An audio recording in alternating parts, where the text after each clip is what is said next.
we're started. Hello and welcome, fellow Gooners and non-Gooners, to a Bergkamp Wonderland. We always have been and always will be an Arsenal podcast. With me tonight is the man who not only did he pay for SoundCloud so you lot can get this on your iTunes and your Google phones and all and your Blackberries. Not only did he fund that, he only bloody gave the club a few shekels to pay for Eze, didn't he? And he told us before the pod he's lent him another 20 million to buy some unpronounceable defender from the middle of nowhere I've got no idea about. Femi, you're far too kind to the club. What did you get for it all? No, they can take all my money this year. They're using it. Yeah, they're using it. They're using it well. That's all I ask. Well, bless them. You good though? All good, all good. That's nice to hear. I'm just going to go and copy and paste that because I will get angry if I tweet it and don't come back later because I'll have to do it all over again.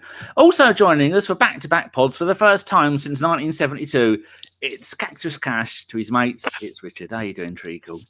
I'm very well, mate. Pleased to be here. How are you, Danny? I am about to go into toxic shock from... Actually, I had that on Friday. I had the shakes. God, I won't go into that now. I just polished off an M&S ham and mushroom tagliatelle. Oh, the ASMR was fantastic. See, I got these big.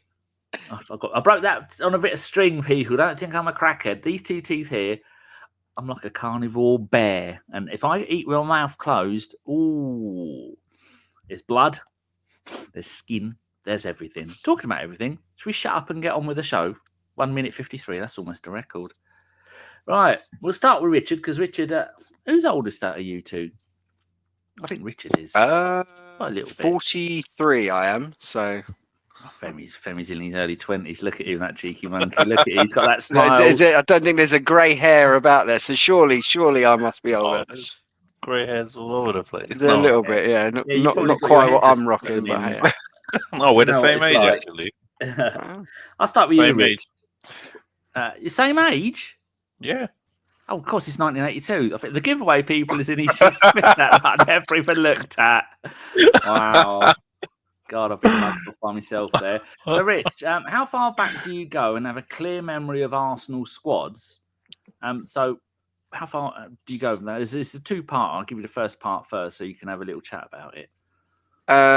Well, say I've been aware and supporting Arsenal since 1989.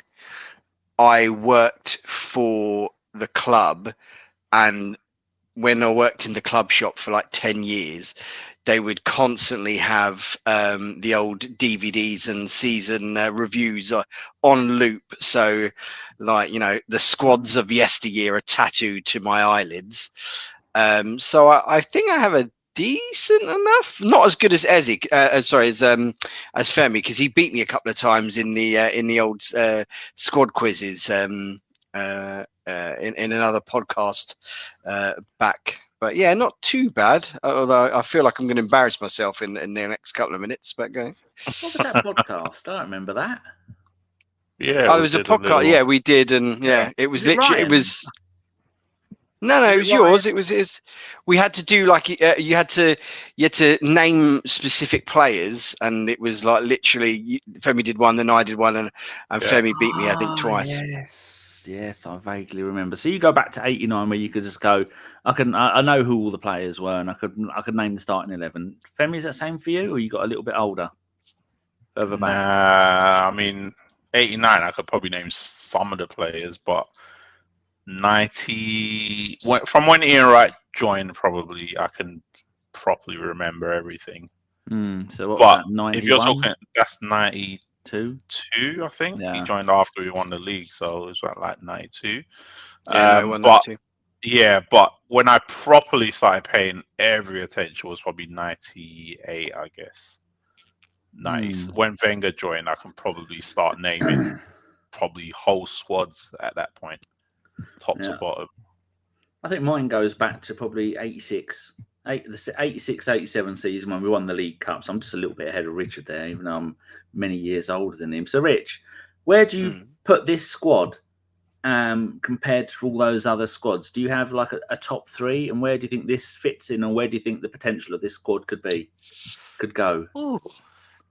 That's a hard one, because I suppose you could talk about the potential of it, because effectively we've won nothing.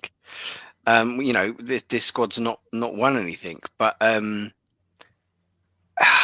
it's for consistency. This squad is, you've got to say, is right up there in the sense of, yes, we've had those 3 second place finishes on the bounce, but like, of those 3 years, I think if you include the other teams that have won the title and stuff like that, if you could put them 3 years together, 3 seasons together, I think we're statistically ahead of them all. Like, we've been incredibly consistent. And I do think maybe if a few injuries had not gone our way, we could have done something a bit special last season. The potential for this season now seems, I don't want to get too carried away and too buoyant kind of thing. I'll delete this if it goes wrong. Yeah. Please don't clip it up. It is really, really fantastic when you think of, like, this squad kind of reminds me of, like, when you think, like, all these players that we've got, and creative players now we've got, and forward players that we're getting in. It's kind of like, it reminds me a little bit of that, that late Wenger kind of like Nasri, Fabregas kind of, but with the steel that we didn't have. It kind of feels like a little bit of an amalgamation of the two, if that makes any sense. Yeah, that where everybody was a 5'6" technician, and kind of thing. I don't know. Maybe it feels a little bit like that. This summer, and the deals we're bringing in, and not just the amount of players we're bringing in, but the type and what kind of players we're bringing in. It feels unprecedented. I can't remember another summer like this. And yeah, the players we're bringing in are not just floor level raisers; they're ceiling raisers. And I just think that the potential is very, very high. The only problem with that is, we're not the only team that's spending a load of money and stuff like that. But it's an exciting time to be an Arsenal fan, I would say. Yeah, I mean, I'm just trying to think. I'm trying to think if there's been a squad that's been too deep in every position. That's the point. And I can't think of where any 2 players can start as well.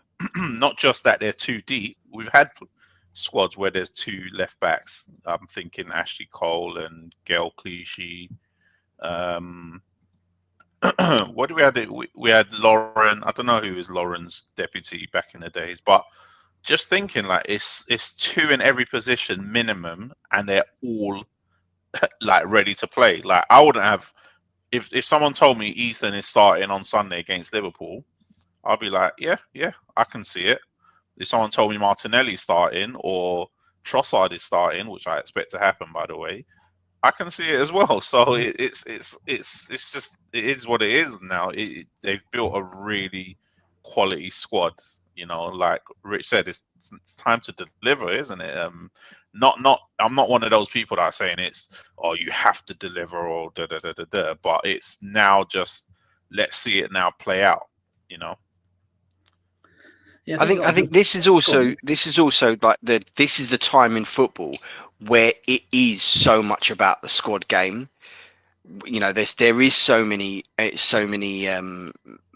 matches, and they do come so thick and fast, and every other team is trying to build the same thing. Like in the Pep's City team a couple of seasons ago, literally you could split that squad down the middle, and both teams would challenge for the title. And I feel like we're getting towards that stage now. It's with 5 subs now and things like that you can bring on. It's exciting times. I was looking at the players that we've got back in. at the moment we could field for England 6 Arsenal players. We have Ben White right back, Myles left back, Noni left wing, Saka right wing, Eze, calm down, Femi. Every time he says that, he's got like like he's been electrocuted. It's going from his nose to his toes. Eze, and then we got right not Ben. I've already said that. Rice in the middle, and maybe even Nwaneri and something like that. And the actual record of most number of players from one club to start for England is 6, I think it is, by Arsenal at Highbury. I think it was called the Battle of Highbury. Battle of Highbury, yeah, against Italy. Yeah, and I think we smashed them all. They smashed something like 6-5 or something like that. No, I think it was like 3-2. Ah, okay, good. So I mean, that's So then we look at it. We've got it's Italy number 1 left back because Calafiori. I mean, didn't the Italy Twitter account just tweet a picture of him after the game and go, "That's our boy" or something like that? And so we got the England left back, we got the Italy left back, and then we got the Saliba's the France right centre back, and Gabriel's Brazil, and Raya's Spain, and nearly every position that we've got. I mean, Timber and White are both right backs for their countries. And every position you go through, not only they're all internationals, apart from people like Max Dowman, who's not allowed to go on international duty because he hasn't got a letter from his mum. But then some of them are captains of their countries as well. I remember back in the Tony Adams days when in probably the 98 side when we had Vieira and Adams, and then we had Overmars. All these people were at various times captains of their country, and in the 2002 double winning side, Henry was captain of France occasionally, and Perez was a few times. I mean, Zidane was the main man back then as the captain, wasn't he? Or was it the goalkeeper, the crazy one? Was it Laurent Blanc? Yeah, it was Blanc. Yeah. So we've got not only have we're double stacking in positions, as we've seen at the week. If this should have been beginning of last season, Rich, and straight away Odegaard out, Saka out, Ben White out, and who's the other one? And Norgard not fit, even though he's just started for us, and Havertz out. This beginning of last season, we'd have gone 2 games, season's over. But now we're going just wheel another £60 million international into place. He'll take over the job. That is something that Arteta and Barta, the Italian, not Spanish as I called him last time. Sorry, but he sent me an email over that. He's furious. So it's just amazing that we can have that much quality in that many positions and immediately wheel someone in and out, Femi, isn't it? Yeah, and you know what you were just saying about the international stuff. I remember a couple of years ago, we were like, oh, we don't even have any internationals in our team, like none. That's my reason for not following England. Yeah, we had literally hardly any internationals in our team and then they started calling them up slowly by slowly. And now, if you think about it, next week when they all go away, like you just said, who's going to be left in the building for Arteta to coach it? Yeah, you just literally said it. Maybe Kepa will be there. He might not play for Spain. Timber, White will be there, but he's injured, by the way, which no one's talking about. He's kind of just disappeared in the background.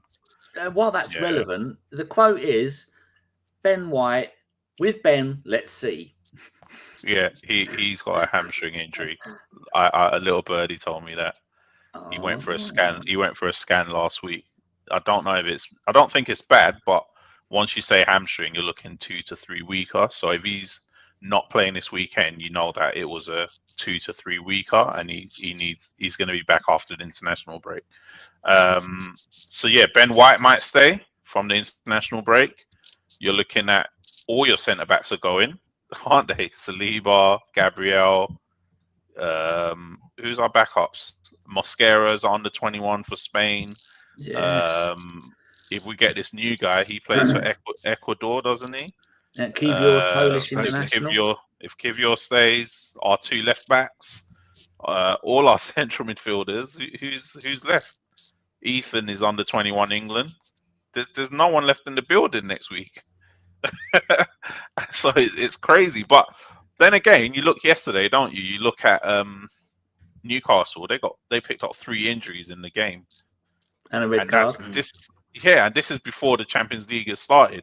So yeah, you gotta look at that and say there's a reason why Arsenal are building a squad like this. Just reading some of the comments. Phil Macker says, feels like we're past the Mustafi years. World Cup winner, Phil. Yeah, he was playing for Germany. And it is. I mean, plus do you remember them first 11 games or where it was where we thought, oh, this guy looks all right. There's a bit of a partnership. They didn't lose for ages, and then until it got wet, the whole edifice came crumbling down. And then of course, I didn't mention Odegaard as captain, obviously, of Norway, because we know, and I wouldn't be surprised if Norgard, is he captain of Denmark? I've no idea. And then plus we've got the Ukrainian captain, Zinchenko. Didn't even mention him. And Jesus, another full international, who's people are putting questions in here, and I need to proofread them because feels a bit dodgy. To answer your previous question point, Richard, over the last 3 seasons, Man City 251, Arsenal 247, Liverpool 233. That's the top 3 points. So we're only 4 behind them. So if you include this season, then I think we're almost... That's been a bit sneaky, isn't it, if we include this season? How many points have we got this season? We have got 6, which puts us on 253, and Man City have got 3, 2-5. They're 1 ahead of us, Rich. 1. Hey, slowly. We're getting them. We're coming for you. We're slowly catching the monkey. Yeah. What do you think about Man City as it is? Because I was watching a video last night. A bloke, Rabona TV, is a Portuguese bloke, sounds American, very handsome man, kind of one that I'd have loved my daughter to have brought home. And he even replied to a tweet. That's how I know he supports Benfica. And he was talking about the Donnarumma situation, and he never made clear why that Man City are letting their number 1 goalkeeper go. They brought Trafford in, who's had a disaster after the pressure of Burnley being nothing, because he knows every other season he's going to be playing in the Championship. So do you know why the Man City goalkeeper's going? Or not been, what's his name? Edison. I haven't got a Scooby. It seems I've never, as a goalkeeper, I've never really rated Edison. Don't get wrong, he is elite with his feet, and his high line, him playing a high line, much like how Raya does with us, and even to say Alisson does with Liverpool, does cover all manners of sin. But I've never really rated him as a goalkeeper, as a shot stopper. But when you think of the IP of how Pep wants his teams to play and his goalkeeper to play, the Trafford signing seemed so bizarre to me, kind of thing. It is a backup keeper signing. Yeah, but they just paid a record English transfer fee for a keeper, as in record for an English keeper. I thought the record was us with Ramsdale. What was it? 30 He was million? more than that. Ramsdale was like 24. This guy was like, I think it was some odd deal where it was nearly 30 to 40 million, something between that. I hope they've got the receipt. Yeah, and I just don't get it. I was actually listening to Marcotti's podcast, the ESPN one, and they were talking about this, and they reckon, Julian Lorenz reckons that Pep is going to leave either during the season or at the end of the season, and that's why they can justify buying Donnarumma, because he's going to be a cheap price, isn't he? He's probably one of the top 5 goalkeepers, especially shot stopping, in the world. That's the point that the bloke from Rabona TV said. I didn't know why PSG wanted to get rid of him.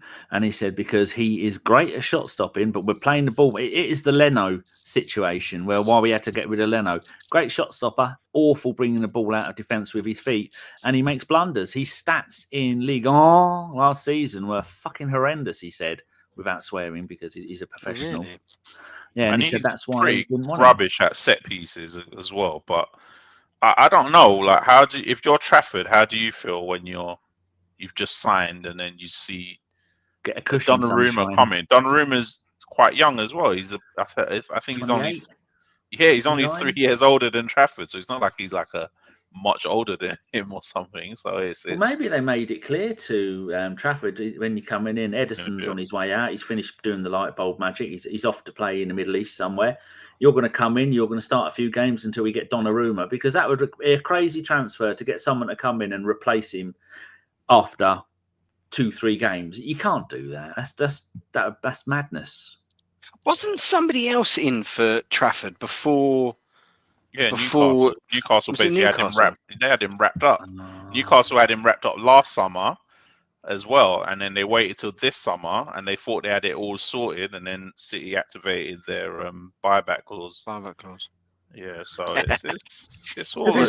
Isn't that a shame when that happens? When a signing's so close to being happened, and then a rival club comes and takes it off your hand. It's so especially sad. when it's your centre back captain, and then it's going to be the bloke, the final piece in your jigsaw. He's going to be the man to make all your dreams come. Oh. Hashtag Spursy. Also, another interesting thing in the world of football that's got me going, Femi. Start with you on this one. Yeah, I didn't write this down, so feel free to correct me as I go along. The whole Isaac deal, that it looks like Liverpool have said they're not going to come back and make another offer unless they get invited to make an offer. And Martinez, Aston Villa, that's another one. They've already brought someone in to replace him, who's not, I don't think he's as good a goalkeeper, but that bloke has gone from winning the World Cup 2 years ago to saying, oh, I'm leaving at the end of last season, to sitting there, not even getting a game anymore, going, oh, bloody hell, I'm 32 years old. I spent the first 10 years of my career emptying the bins at the Emirates. So I don't want to end up in that situation again. It's weird, isn't it? He did play the other day. He was suspended for the first game, and then he played the second game. I thought they made it clear that he wasn't going to play. That's why he didn't play the first game. No, he wants to leave, but they're pricing him out of a move. They want too much money for him. Yeah, I think someone said that Man United tried to get him on loan. Apparently, they were like, "Get out of here." I think they want like 30 million for him, and no one's obviously willing to pay that. But where does he want to go, though? That's the problem. Well, that's another thing, isn't it? Yeah, there's not that many teams that need a goalkeeper. I would have thought he would have been just lined up for Chelsea easily. That for me, I thought, oh, that's a straightforward deal. Do you hear they're after Garnacho now? Chelsea. They're after everyone. After everyone. Like, they've got so many players. What they want? Garnacho. They want what's his name? The Dutch player. No, they've got him, which is annoying because I think we would have got him this week if they didn't get him. What's that guy's name? The one that they want, the Dutch guy from RB Leipzig. Simons. Yeah, there was Xavi Simons. Yeah, and then today they were linked with the Fermin Lopez from Barcelona as well. I'm like, yeah, whatever. I don't know. But then the thing is, I keep saying I don't know what their strategy is, but then I don't think they do. No, but then they look at the sales they've made this season. They sold a kid today for 25 million that they bought from Villa for I think 12. 20. He played 17 games for Chelsea. Now gone to Dortmund for 25. There you go. So there is a strategy. They've got so many players that they've made almost 300 million in sales, which is absolutely amazing. Let's be honest. Yeah. But between them and Liverpool, there's something don't smell right with some of these. Like that geezer Ben Doak that they sold for like 25 million. Like, I think he was playing in the Championship last season. I think he's across all of like EFL games and stuff like that. I think he's only played for made 11 appearances for Liverpool in total. And you're getting 25 million for this guy, and we can't sell the captain of the Ukraine, or Nelson, Reece Nelson. We can't get rid of Reece Nelson, or we're having to. That's the next step. If excuse me, if Berta has done the first bit and conquered that first bit of actually making the sales and being rueful and putting your money where your mouth is, that next stage to go supernova for us is making sure that we start getting money for some of these players. Yeah. I think that's absolutely massive, because a lot of people are saying how are Arsenal. By the way, I'm getting so annoyed with social media, especially Twitter these days. We've noticed, Femi. Like, we've bloody noticed.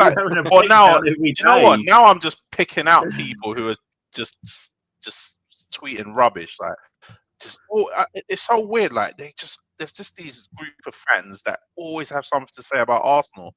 It's like they talk more about Arsenal than their own teams. So the new narrative is oh, look at Arsenal net spend and all of that. I'm like, oh, there we go, net spend. Like, oh, net spend this, net spend that. And I'm like, everybody moaned at us when we were net spend FC. yeah. Everyone just needs to pay attention to their own team. But being honest, I remember looking at Arsenal's financial results last year and thinking, this is absolutely ridiculous, the amount of revenue that this club is generating. Our revenue, mostly from you. Our revenue last year was nearly up to Man United. If I had said that to you in the 90s, you would have laughed. Or in the early 2000s. Man United were like double. Oh, look at Mark Bowen is trying to fight the fans, by the way. The West Ham fans. That's always helpful.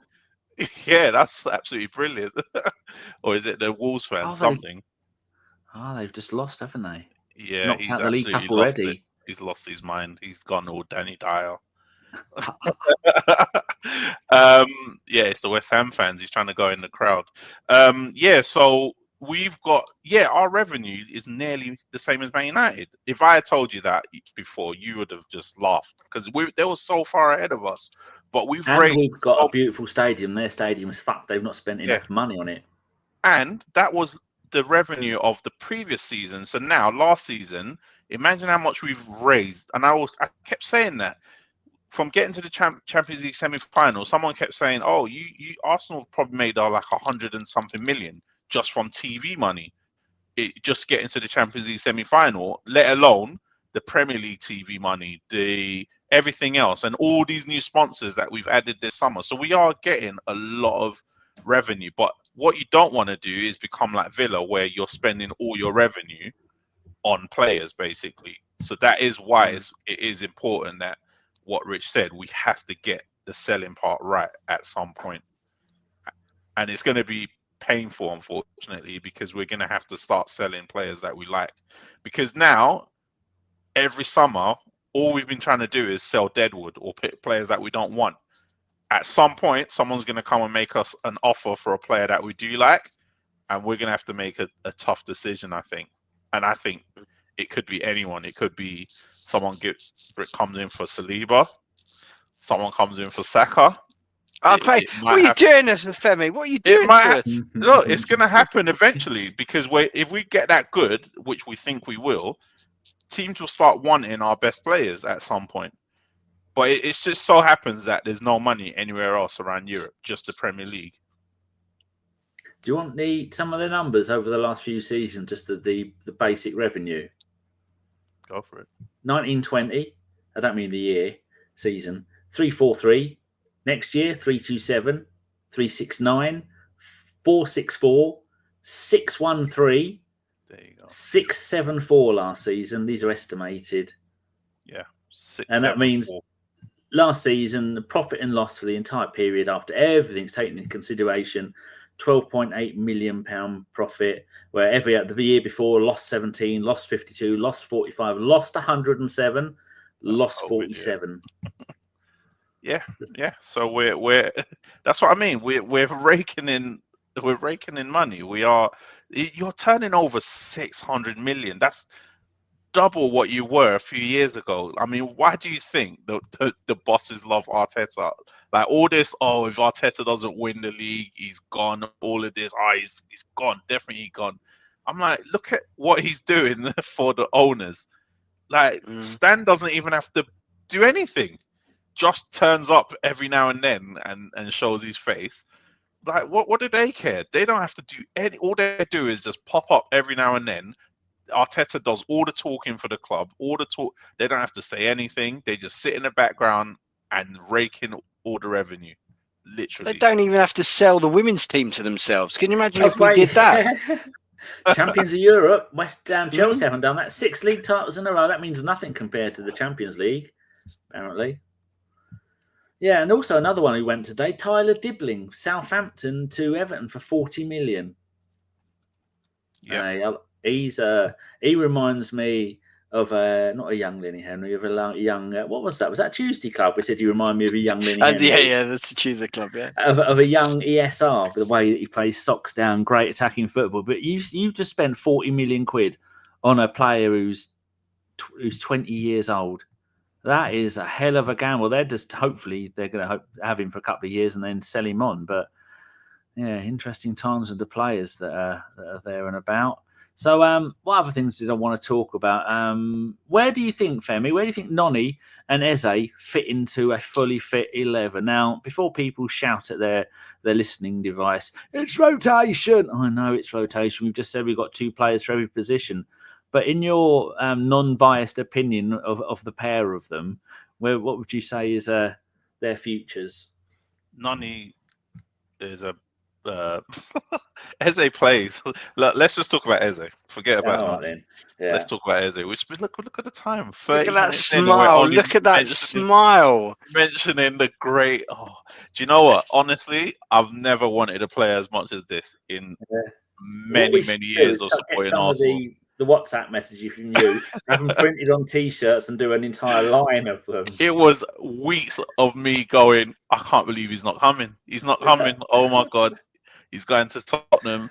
I remember the morning before it was announced, I was like, I'm actually going to block the name Eze from all my social media because it hurt so much. I was like, jeez.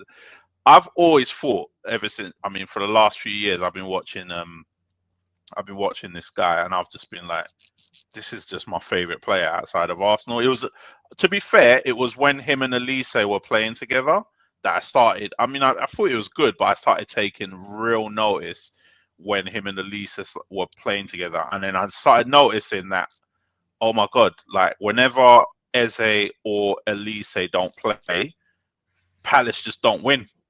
They just don't win. They never ever won without the 2 of them. And then I just thought, okay, maybe it was Elise together. Then Elise left last season.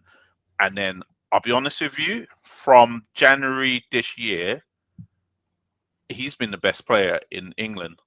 Forget Mo Salah. Mo Salah dropped off at some point. He had obviously Mo Salah just gets goals and assists, but his performances. If you watch him like yesterday, you just wouldn't notice that he was even on the pitch. But he got an assist yesterday somehow. That's what he always does. But Eze literally since January dragged Crystal Palace all the way to that FA Cup, and it was just performance after performance, and it's just what he's been doing for the last 2 years. So honestly, he's that good to me, and I think just alone to what he was doing with Elise, how good he was with Elise, the 2 of them, I think if you now put him in a better team with even better players consistently, I think he's gonna have an absolute ball. He's so entertaining. He just plays with a smile on his face. Like, it's just been an amazing week. I've been on cloud 9. I'm sure he's been on cloud 9. I'm watching I've saved content for just before I go to bed, just to savor it. And I've got the behind the scenes content to watch tonight, and I'm so excited to watch it. I'm like, it's so good, man. Like the stuff with Ian Wright and him was absolutely amazing. As a young. Well, I'm not young anymore, but as a once young black person or black man from South London, it just really touched my heart, just to remember why I started supporting Arsenal, and it was because Ian Wright. Now, I supported Arsenal before, but my affiliation with Arsenal got so much stronger because of Ian Wright, because he was from near where I was from. You're not the only one. Many of our generation, or the generation below, a few years below me, they all say it. He was an absolute legend even before he came to the club, and once he was there. Exactly. And you know what? Let me tell you now, the minute I said to my children, I kept telling my son, Eze's going to Tottenham, and he was just like, oh, really? The day that I said Arsenal signed Eze to him that night, if you saw the run he did around the house, I was like, this is what it's all about. Players, fans, and children, now they've got someone that they're going to be clicked to. All of them, Eze on the back. 3 of them asked for Eze on the back of their shirts that same weekend. It's just such a good signing, man. Like, seriously, it still feels surreal to me. Do you know what the good thing about it was as well? And I think because most of the transfers these days are so played out, because aggregators and ITKs and that just regurgitate and things can be protracted over so many times. Look at Zubimendi. Zubimendi, tremendous footballer, and it's come in, but there was not as much fanfare as there really should have been because we knew about it for 6 months, almost a year kind of thing.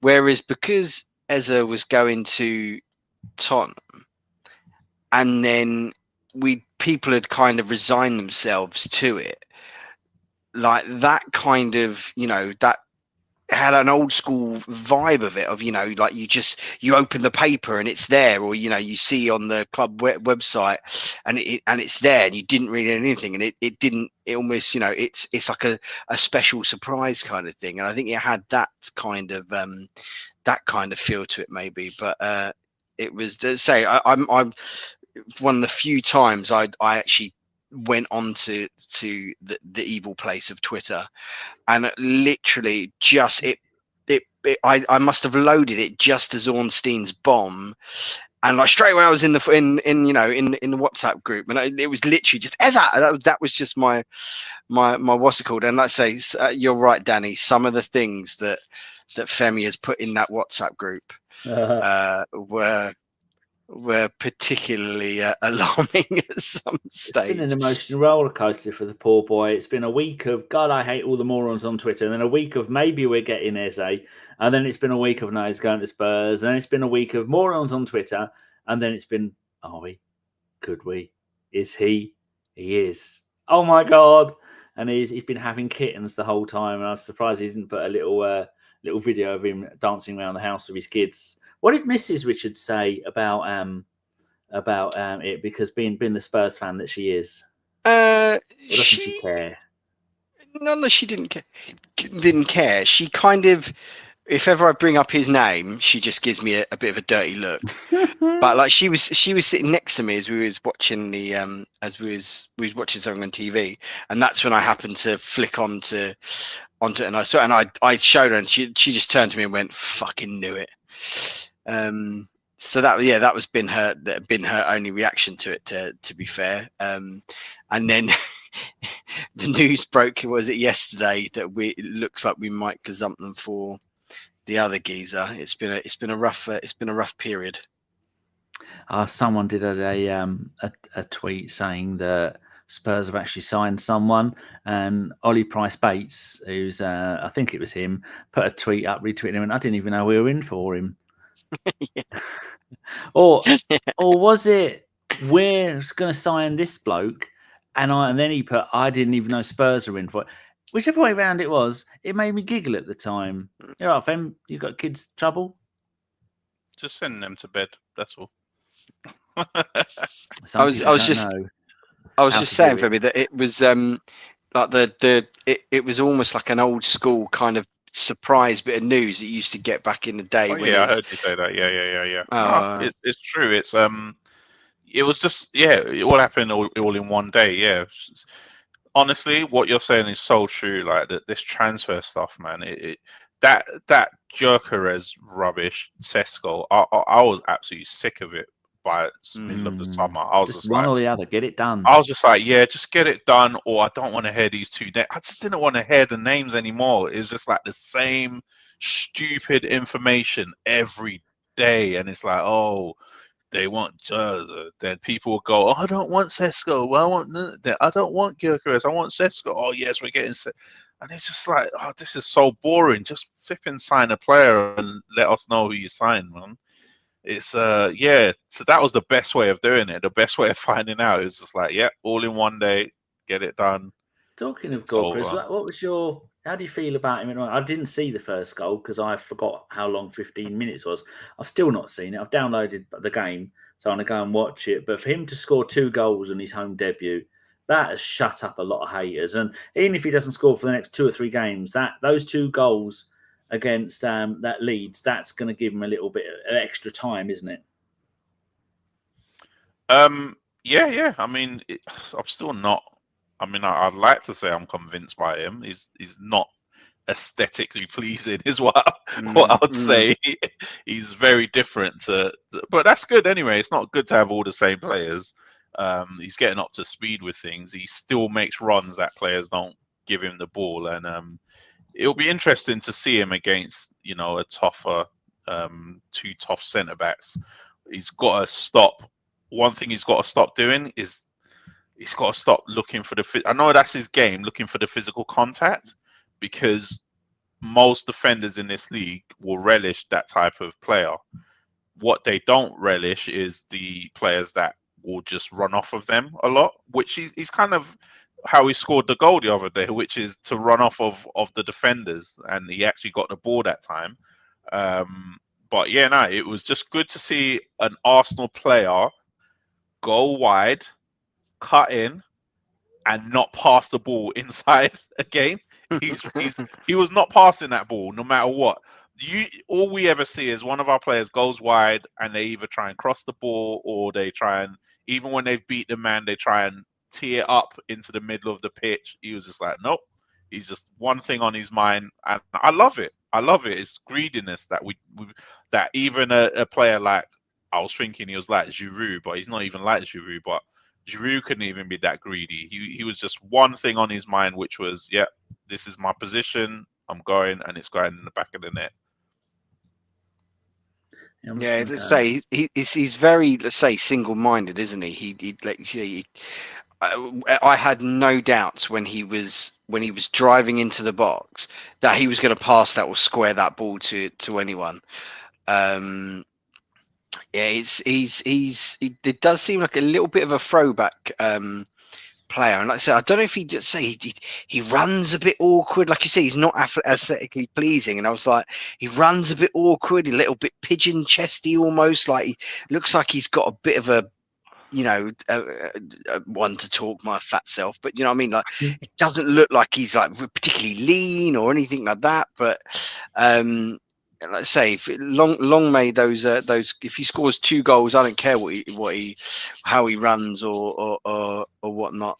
If he scores a couple of goals like that, I mean, I did think it was, and obviously I knew what they were doing when Rice had the ball for the penalty and stuff like that. I assume they do that to try and, because obviously goalkeepers have on their water bottles of where the penalty takers take their penalties, and I assume unless Hannah Hampton throws it in the crowd, what a girl. So I don't know if it's a little bit like that kind of thing to mess up that psychology of the goalkeeper. But I was in no doubt that ball was getting picked up by Victor, and oh my God, did he put it away? What a pen! By the way, I think he's our penalty taker this season. It is. It's been said. I think he is. Yeah, I saw a lot of people. Oh no, Saka still is. But I saw an interview with Arteta the other day. One of those who's the best at this, who's the best at that, and he was talking about different players. And they asked him, and one of the questions was like, best penalty taker, and he said Victor Gyokeres. And I was like, I think he's got it. He's going to take that. And he's here to win a golden boot, mate. He's not here to give the ball up to someone. I've just seen the goal. I just watched, because I missed the beginning of the second half.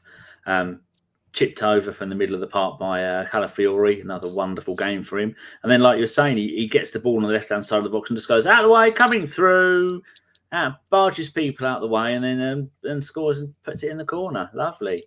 And that's what we've been missing. And when I saw highlights of him playing for Sporting Lisbon and for playing for Sweden, he was going out on the right-hand side quite a lot of the time and then drifting in. But for us, the 2 times I've seen him play, he does go to the left-hand side a little bit more and then comes in from the left-hand side. That's his move. That's That's what that's what people thought. Oh, he would never get that type of space in the Premier League. But to be honest with you, if he scores 2 goals against, the lower 10 teams in the league, and he scores, 6 total against the other teams, who cares? He's over 20, get over 18, 20 goals. Like, how many players get over 20 goals in this league? Not many. So it's a tougher league to score in. So he just needs to. They just need to give him the ball in dangerous positions.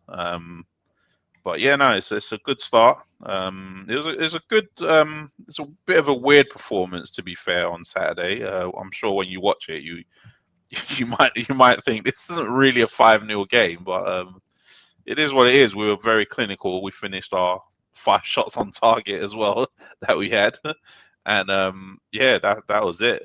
Set pieces again. I mean, I'm what not a delivery from Rice. Yeah, Declan Rice and his 2 corners were absolutely brilliant. I'm not going to complain about set pieces. I mean, my personal thing is I still want us to. I hope that we can create more from open play this season, and I'm hoping that some of the additions that we've made when they settle in will help us, because set pieces are really good, and it seems like at the beginning of the season we get a load of set pieces, but at some point they do dry up and you can't always rely on them for your first goal, and the first goal is so important for the way that we play. So yeah, let's see how it goes. But no, it was like the perfect day on Saturday, wasn't it, with Eze being announced, Max Dowman. He nearly scored a goal. That was beautiful, wasn't it? Nearly scored 2 goals. Yeah. And it's like when you see a kid usually come on, like all these youngsters that we see playing for Arsenal, all they do is just pass the ball and move, pass the ball, move, get into position. He was just like, yeah, just give me the ball. I'm going to take my man on.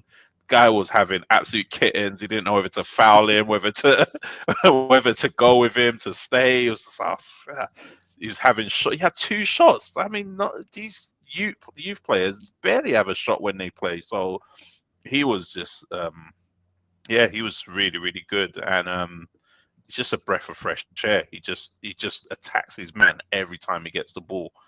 And Declan Rice really tried to set him up for a goal when he was running through. I thought he should just scored himself, to be honest. But yeah, no, it was a really, really good day apart from the 2 injuries. And I asked Danny, actually, I said, Danny, we're picking up 2 injuries a game. If we keep going at this rate, how long do we run out of players? It depends on how many more Berta buys. Yeah, exactly. Yeah, it could keep buying players. But yeah, that's my big annoyance, is the injuries situation hasn't been. I know it's not their fault. Probably, I still think soft tissue. I mean, you work in football, Rich. I still think soft tissue injuries. I know there's a lot more games, but when you're getting that many hamstring injuries in your squad, that's more the thing. I think soft tissue issues, that it happens. It's the makeup of some players and stuff like that. Some players are more prone to it, but if it's the same injuries, that's the alarm bells ringing. That's the kind of thing that's a little bit more alarming. So yeah, I don't know. We had 4 hamstring surgeries last season, and we've already got 2 hamstring injuries this season, hamstring strains or grade 1, whatever they call it. It's quite worrying, and it's like those strains that we were getting last season that turned into tears somewhere down the line. The Gabriel had a couple of strains, and Havertz had a couple of strains, and those turn into full tears at some point. So it's that's still a bit of a concern to me, because unless we can keep our players healthy, I know we've got a bigger squad and we're boasting about it now, but Champions League is not even started yet, and let's see, man, because I suppose you can manage their workloads a little bit better if you have not just like a bigger thing, because the drop off, like, no offense to Kivio, I thought Kivio did very, very well last season, but the drop off from Gabriel to Kivio is quite large, kind of thing. So if you could just or do you remember when Saliba, God bless him, got injured against Sporting that year, and we went from him to Big Bob Holding, and that was just a chasm. That was a completely different style of player. But I think if you're raising that ceiling, you can. The drop off isn't as raise the floor. Sorry, the drop off isn't as large, and then you can manage the minutes and stuff like that. But I don't know if it's like a training thing or something like that. It is a bit disconcerting that it is so many hamstrings, all in a in the same. It was a back end of last season. Now the beginning of this, it's too smaller time frames. So yeah, that is a bit disconcerting. Yeah, it is. It's all throughout the game, though, isn't it? It It's is. women's I was football. I was gonna say that because Newcastle, like I said, lost 3 players yesterday. They're saying what's his name's might have torn his groin, Joe Linton. It could be like up to 9 weeks. One of the Newcastle accounts I was following is saying that's yeah. And Champions League, I mean, someone was saying in the chat that Champions League draw this week. I was looking at the draw and yeah, we're going to get a really, really tough draw this year because there's too many English teams. So basically, because there's 6 English teams, it splits. It makes the teams that you can get harder now. So in pot 1 now, we're definitely getting, I think we're going to have to play 2 of PSG, Real Madrid, Bayern, Inter, Dortmund would be good. I'd love to play Dortmund. And Barca. That's the only teams we're going to play, and we have to play 2 of them, and that's going to be packed into somewhere in our Premier League schedule that we're seeing. So you don't want to. You could be ended up going to Barca away in between Newcastle and Liverpool. Sorry, Newcastle and Man City. We could play Man City, Barcelona away, or Real Madrid away, and then Newcastle all in 1 week. So these are the things that you have to factor in when you're looking at league titles and things like that. That's the factors that you don't look at. Do you think also like the spate of like hamstring injuries and muscle injuries is kind of coinciding with the way that football is played in the last year or so, with a much more emphasis on quick countering, almost like basketball style, going from one end and high intensity sprints and more of them kind of thing. I think maybe it's kind of tied into that. Maybe it is. It's a really intensive game, especially in our league. It's I don't know. I was watching the game last night and I was thinking, I was watching a game in Spain the other day, and I was thinking it's just like night and day type of football. Like this league is ridiculous. The sprinting level, the power, the aggression, like especially with Newcastle, and I'm like, you just don't get. And these are teams that are like 6th, 7th, 8th in the league. You just will not get that in another league. You won't go to have to play a Bournemouth who are just powerful and run all day and close you down, or now Tottenham do that, and it's just crazy. Like everyone is like that now. Well, the new football manager, they skipped a year, will be out soon, and then you'll be able to take Bournemouth, put them in the Bundesliga, and see how they get on. And I bet they wouldn't finish outside of the top 6 or 7, probably. I might go back to it this year. I think I'm going to. I haven't played in like 5 years. Yeah, and Arsenal got a really good squad, haven't they? So.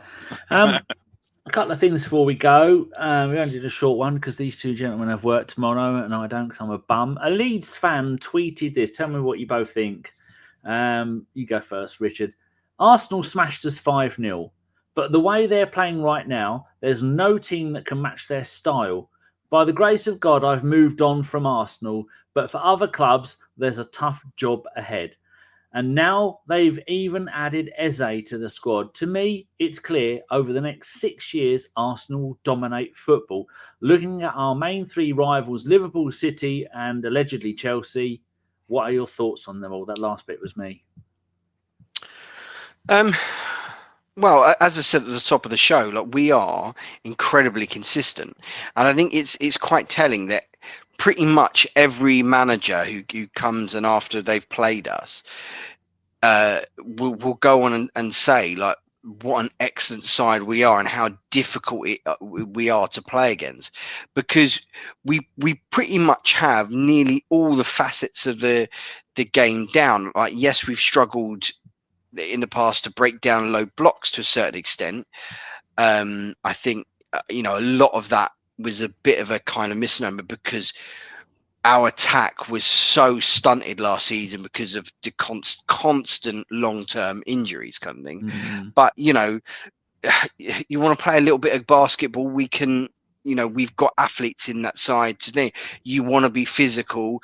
We've got players that can, big physical guys, like so many guys that are over 6 foot, 6'2". Declan Rice, Ben White, our right back is massive.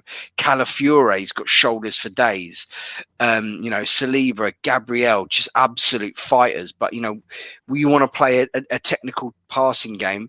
We've got technicians. We've got Saka. We've got Odegaard. We've now got Zubimendi. We've now got Eze. We are so hard to play against because we have so many facets of our game that we are very, very good at. Let's say let's say you throw in, let's say, a brand new striker, and look, he may not be the be all and end all, but as Femi said, if he can score, against a couple of them goals where we were, and turn those draws into wins. 14. Yeah.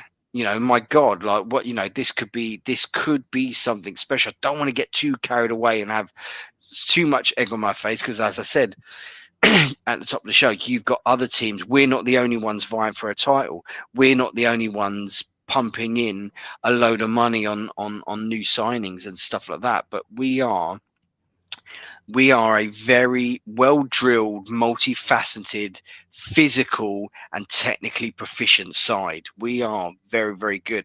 Do you know what I kind of almost a little bit remind me of? Like, of all our teams going back in the day, I know I probably said, and maybe I contradicted myself in what I said earlier, but do you remember one of Wenger's first double sides, the 97-98 side? Mm. Where you had the lightning pace on the wings and up front with Anelka, and then you had the absolute steel in midfield, Petit, you had Vieira, and then the back four that was very, very dominant and loved defending and were physical. Like I said, we've got them.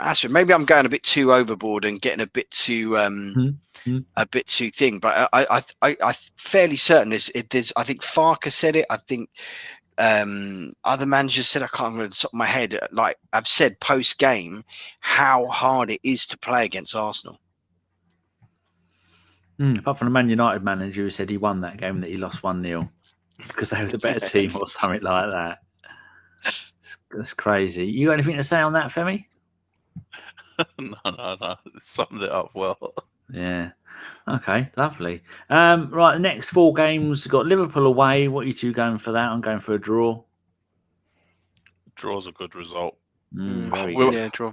But I really want us to win at Anfield.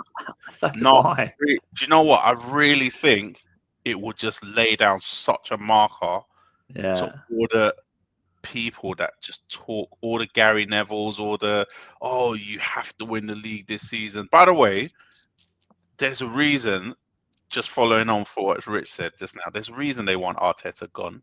There's a reason. They know that he's good. They know that we've been consistent. We're consistently there or thereabouts. And they would love to put so much pressure on him that he gets sacked or he leaves due to not winning a trophy, or he hasn't won a trophy, he's got to go. Arsenal can't go any further with him. But they know that it's a very risky business taking him out and then putting someone in, and it could go all pear-shaped. You never know. But they'd rather him be gone. If he was a manager that they didn't like, I wanted Eric Ten Hag. I wish he was still there now. Honestly, I wish Ange never got sacked. I really wish that's how fans that think a manager's rubbish. That's how they react. They're like, oh yeah, nah. I really hope he stays. I wanted, when Conte was tearing through Spurs and Mourinho was ruining Tottenham, I was like, don't sack him. Please don't sack him. Yeah. But now all these people are like, Arteta needs to go. If he doesn't win anything, he's got to go. Nah, I don't. There's a reason why they want him to go, because they're scared of us. There's a reason why they're all talking about our transfers, because they're scared of us. They know that if we win something big, mate, listen, the party that we're going to have is going to be absolutely amazing. And at some point, one thing I do agree with Neville on is that we're going to have to go to one of these big grounds of City or Liverpool and beat them. That will that will lay down a marker. That will say, you know what? They have to be taken properly serious this time. And I really, really hope that we can beat Liverpool on Sunday. They have not looked. I watched them yesterday. They were absolutely shocking yesterday. Make no mistake about that result. They were Newcastle with 10 men. I couldn't believe what I was watching. I turned it off because of you lot. No, it was just non-stop Newcastle attack. I couldn't believe it. Liverpool could hardly get out of their half. They had 0 shots apart from that first shot. The first shot in the first minute of the second half, and basically the last shot in that last minute of the second half. That's the only 2 shots that they had. And the only reason there was 11 minutes added time was because Newcastle kept getting injured players. So, and Newcastle were just all over them. It was just non-stop. Oh, look, that needs dropped. That was hilarious. Yeah, that was so funny. I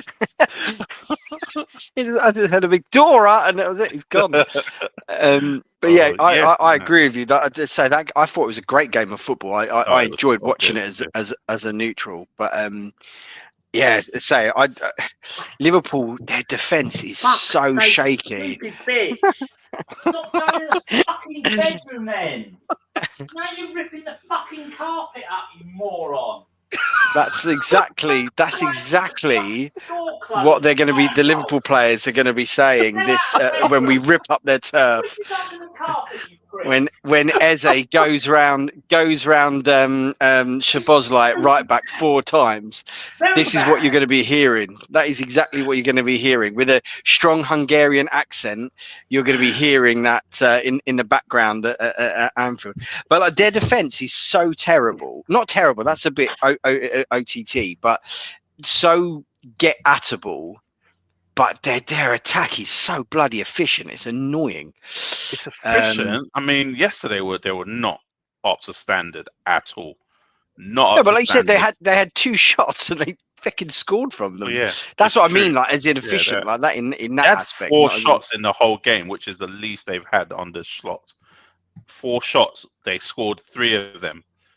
You know, like it was just efficient. It was just, and they were getting absolutely battered in the first half until they went 1-0 up, and Newcastle got a man sent off. So it's like, if you keep your head, and obviously the Anfield factor is big, especially because they hate us so much for some reason. The Anfield factor is going to be big, but if you can get through 30 minutes, 45 minutes, just take it in little spurts. Don't let them score is the main thing. We've got a very strong team. Don't let them bully you and overwhelm you. And do what they did yesterday. There was a point where Newcastle the crowd was absolutely pumped. Newcastle were just coming at them wave after wave, aggression. The crowd was up, and Liverpool, what's his name? The keeper, he took the ball. He took 2 minutes to take a goal kick. Took the whole sting out of the game, and for about 2 minutes they just slowed the game down totally. And then a minute later, right before they scored, isn't it? Yeah, a minute later they scored. That's the kind of thing we have to do. I know we'll get a lot of yellow cards for it, but hey, it is what it is. But if we could do that with possession, because I think they don't seem like the asthma medicine infused Jurgen Klopp like side, where they like a bit like what Newcastle were last night, where they were Newcastle were a bit OTT, where they're running around like lunatics. They don't seem that crazy kind of thing. So we're technically good enough to keep the ball, but it's just hopefully the referee is strong enough and doesn't, because like in the United game we were poor with the ball in the United game. But it was like any time we had a 50-50 or had a duel, the ref blows up and gave them a foul. You can't compete that way. And hopefully that doesn't happen in the game at Anfield. But I mean, we're good enough to, like I said, we can get that ball and just, like you said, keep it for a little while, get that Anfield crowd quieted down a little bit and getting annoyed because we're not letting them have that football.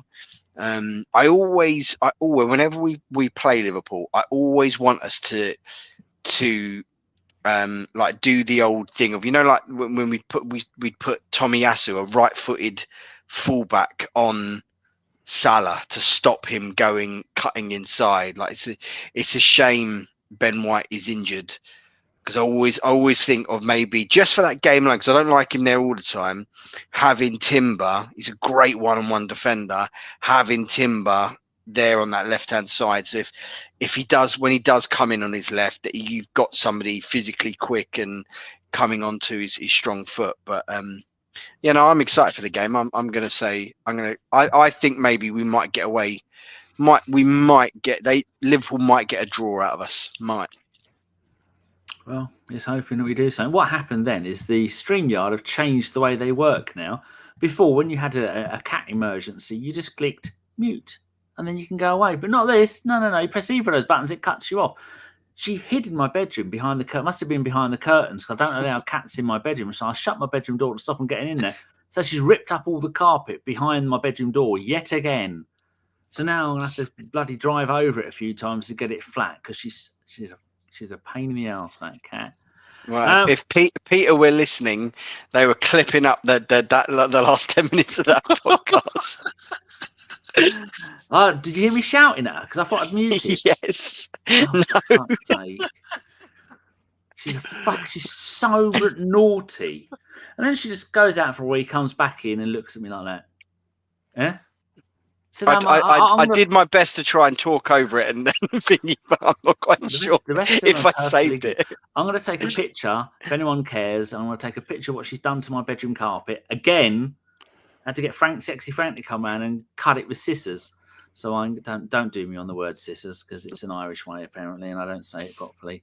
Right, so we've got a few questions. I know you lot have got to go.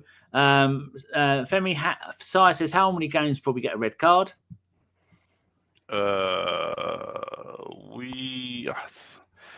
Mate, we've got Newcastle in a couple of weeks, haven't we? Newcastle away. I think Newcastle away, we might get one in the last 10 minutes. Oh dear. One for you, Richard. Jimmy says, has Berta completely outdone Edu in one transfer window? I think so. I think that barbecue's been dismantled, and the brick pizza oven has been assembled. Very good. Mate, this time last year, do you know, I was looking at the clip. Did I put it in the group? The clip of Edu saying, "Well, we didn't really want Raheem Sterling. That wasn't the plan at the start of the window." I was like, "Oh my god, this is what we're dealing with." And someone said, if this was Edu, would still be sitting here with maybe the signing of Kepa and waiting to see if we can get Isak for 170 million if Newcastle was then. That's all we would have done by now. We're just sitting here waiting. Yeah, and that sounds about right. Right, question for you, Femi, from Jimmy. With Odegaard being out injured and his form from last year, could the team go past him with the likes of Eze, Ethan and Max, the way it did with Zinchenko and Tierney? That's a bloody good point, is it? Isn't it? And Jesus add to that. I don't see it, because Arteta absolutely loves him and he's manager on the pitch, basically. But then again, the way Zinchenko has not even just fallen out of favour with him, he's dropped off the face of the earth. Like, where is Zinchenko? He's not even been linked with any clubs as far as I can see, and it's like, what the flip? Like, but Tierney was never Arteta's guy, so I wouldn't even put it. I'd probably say Zinchenko and maybe Jesus, but Jesus was still kind of playing last season. But yeah, I just don't see it. I think Odegaard is his leader on the pitch. So unless something dramatically goes wrong, I don't see that happening. Are you itching to answer that, Richard, or do you want another one? No, I completely. Yeah, I'll have a next one, because I completely agree with Femi. Yeah, I think Odegaard's already shown in the first 2 games this season. He's back from outer space.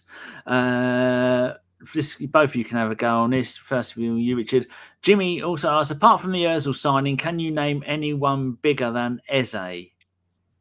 Well, the first one that comes to my mind, Bergkamp. Yeah. Like that guy Yeah, changed our club completely. Yeah. Yeah, that was that. We went from being a turgid, boring cup team to being an absolute beautiful. It was like crystallization, wasn't it? We went from a worm or whatever thing to a butterfly. With Bergkamp. So yeah, caterpillars. That's what I think there. Or indeed a worm. A worm would be a good description of our football then. We're not really a team that signs established world-class players, are we? I mean, Sanchez kind of was think great. Alexis, but Alexis was little fanfare. It was more like a Zubimendi. It was just done. Yeah. He was announced. I can't think. Even Henri's, those were like younger players who weren't doing well. Vieira was Overmars was big, but there was his injury. Yeah, but he had that injury. Kanu had that injury. Vieira was too young. Yeah, Vieira was young. I can't think. We don't really sign.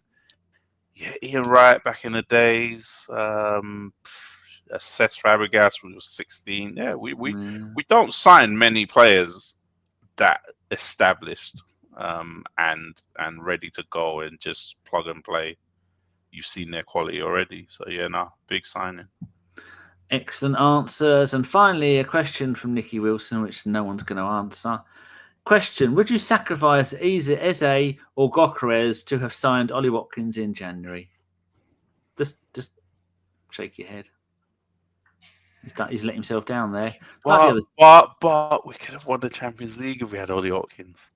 Don't do that, because then another question. So the question might be: would you sacrifice Eze and Gyokeres for the Champions League? No one wants to answer that. No, because I don't care. Stop meowing. Go away. Go on. Shush. Bugger off. Big no. Watkins not good enough. He's had his 12 months in the sun. He's now done. Much like it's going to happen to him. Much like as what has happened to Dominic Calvin-Lewin. He's gone on a free transfer to Leeds. The Leeds have now got. They've now got. Who's the one up front? Banbury? What's his name? Patrick Bamford. They got Bamford. They got Dominic Calvert-Lewin, and they got Greenwood. Three of the most injured players in modern football at the moment. And good luck getting a game or a handful of games in a row from any of that lot. There was a Leeds fan sitting next to me on Saturday. Actually, it's a cool guy, nice guy. Leeds is a nice place, apparently. Nice people. Not nice fans, no way. No? No, of course not. I mean, historically, they're bastards, but but nowadays, they've been up and down all those years, haven't mellowed them a little bit. I just watching their game. They just lost 3-0 on penalties. They missed all 3 of their penalties. They're going straight back down with a bump. Right, gentlemen, you've got work in the morning. That's been an hour and 12 minutes. Any final words before we go, Femi? Eze. Richard, please say A. Anything you'd like to add, Richard, before we go? No, just thanks for having me, Dan. Wonderful. Thanks for turning up, the both of you, because if there's 2 of us, we can't do a pod because then it'd just be me talking about bum issues. I don't have any, but I'd make some up. Thank you very much to everybody who joined us. We had 45 people at one point. We appreciate you turning up and putting up with our bullshit. So thank you very much to all of you. We will try and be a little bit more regular this season. Chris said he should be available for the next pod, which is going to be maybe in a week or 10 days or something like that. And that's been brilliant. Brilliant start to the season. Magnificent signings. Beautiful football. Gentlemen, I think it's back on. Goodbye. Ciao.